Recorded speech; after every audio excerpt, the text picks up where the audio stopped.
Back to back multiples IPO आते जा रहे हैं और हम भी उनके एनालिसिस करने से पीछे नहीं हट रहे।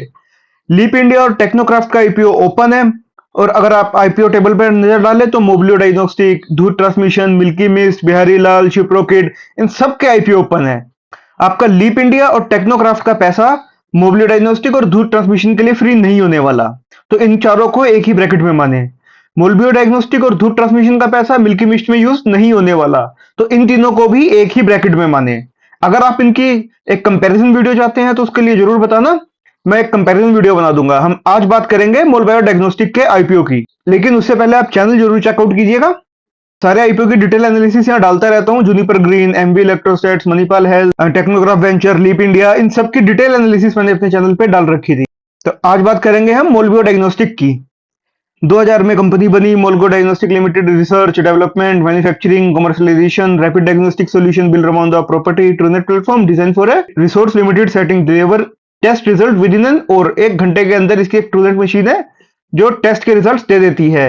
The company offer molecular testing solution over 30 disease, 30 से ज्यादा डिसीज के लिए सॉल्यूशन प्रोवाइड करती है through 43 diagnostic assays including tuberculosis, TB, कोविड-19, HIV, hepatitis B, hepatitis C, HPV, इन सब के लिए प्रोवाइड करती है। Belong its core molecular diagnostic business, Mobilio has expand into radiology, digital pathology, breast health screening, मतलब जो इनके ब्रेस्ट कैंसर वगैरह होते हैं इनके लिए भी कंपनी डायग्नोस्टिक बिजनेस प्रोवाइड करती है। सेक्टर तो अच्छा है, health care sector, pharma sector ने लास्ट कुछ टाइम में बहुत अच्छी रैली दी है। आगे हम इसके फाइनेंशियल्स वगैरह बेसिक डिटेल देखते हैं तो इसके बारे में और पता लगेगा कि पैसा लगाना है या नहीं। 940 करोड़ का आईपीओ है, प्राइस बैंड 768 से 807, 35% रिटेल का कोटा 390 करोड़ का।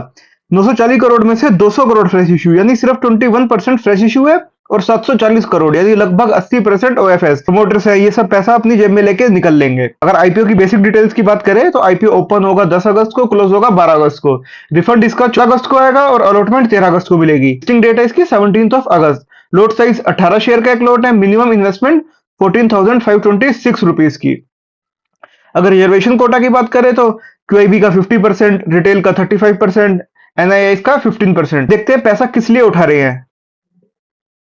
थोड़ा जूम कर लेते हैं इसको।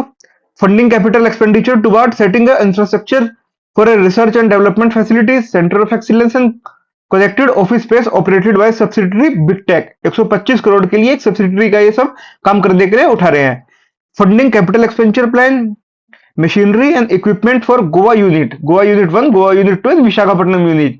विशाखापट्टनम और गोवा यूनिट के लिए जो इनको मशीनरी और अपना प्लांट को जो थोड़ा बड़ा कर दें उसके लिए 80 करोड़ रुपए, और अपना जनरल कॉर्पोरेट पर्पस। अब एक बार फाइनेंशियल टेबल पर नजर डाल लेते हैं। कंपनी के एसेट्स 1200 करोड़ से 1400 करोड़, 1400 करोड़ से 2100 करोड़, लगभग 2200, 2150, 2200 करोड़ हो गए एक साल भी। लगभग 700-800 करोड़ रुपए बढ़े। टोटल इनकम 840 से 1027, अच्छा जंप आया। एंड देन लगभग 1450-1500 करोड़, यहां भी लगभग 14-15% का जंप आया। सॉरी, 40-50% का जंप आया। पैट मार्जिन 80 इस पे 840 पे अगर पैट 80 निकला तो लगभग 10%। 1027 पे 138, यहां भी लगभग 11-12%। एंड 1455 पे 164, यही समवेयर अराउंड 12-13% के आसपास। इबिडा मार्जिन, सॉरी, इबिडा 185 से 256 एंड 328 करोड़।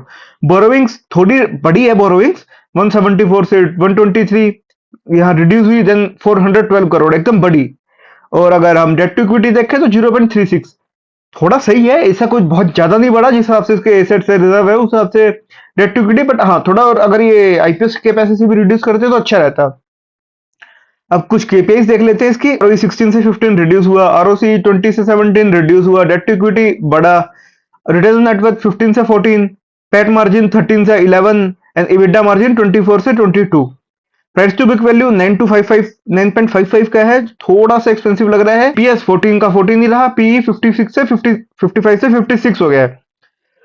आईपीओ थोड़ा सा ओवर वैल्यूड लग रहा है, बाकी हम एक बार स्कोर चेक करेंगे। प्रमोटर होल्डिंग पहले 46% थी और अब आईपीओ आने के बाद ये और कम हो जाएगी, तो ये नंबर प्रमोटर होल्डिंग का काफी कम लग रहा है। अगर ये 60, 65, 70 के आसपास होता तो काफी अच्छा नंबर रहता। फाइनल वर्डिक्ट पे जाने से पहले अभी इसका करंट जीएमपी लगभग 20% चल रहा है। एस्टिमेट प्राइस लिस्टिंग 962 रुपीज और एक प्रॉफिट एक लॉट पे प्रॉफिट लगभग 2700 2800 3000 के आसपास। एआई प्रिडिक्टर भी इसका 2900 लगभग 3000 के आसपास का प्रॉफिट हमें प्रिडिक्ट कर रहा है। सब्सक्रिप्शन अभी आईपीओ ओपन नहीं हुआ है, जब आईपीओ ओपन होगा तो इसके बारे में सब्सक्रिप्शन सब कुछ दे दूंगा। और अगर हमारा फाइनल वर्डिक्ट की बात करें तो अगर जीएमपी अच्छा रहा लास्ट तक तो हम शॉर्ट टर्म के लिए इसको लिस्टिंग गेन के लिए डेफिनेटली अप्लाई कर सकते हैं। और अगर आपको हेल्थ केयर सेक्टर इन पे भरोसा है तो आप लॉन्ग टर्म के लिए भी इसको कंसिडर कर सकते हो। बस ये बात याद रखना, वैल्यूएशन थोड़ी ज्यादा है। और मेरा टेलीग्राम चैनल जरूर ज्वाइन कर लेना, क्योंकि वहां फाइनल कॉल फाइनल वर्डिक्ट क्या है वो मैं डालता रहता हूँ। उसका लिंक आपको पिन कमेंट और डिस्क्रिप्शन में मिल जाएगा, उसको जरूर कंसिडर करना।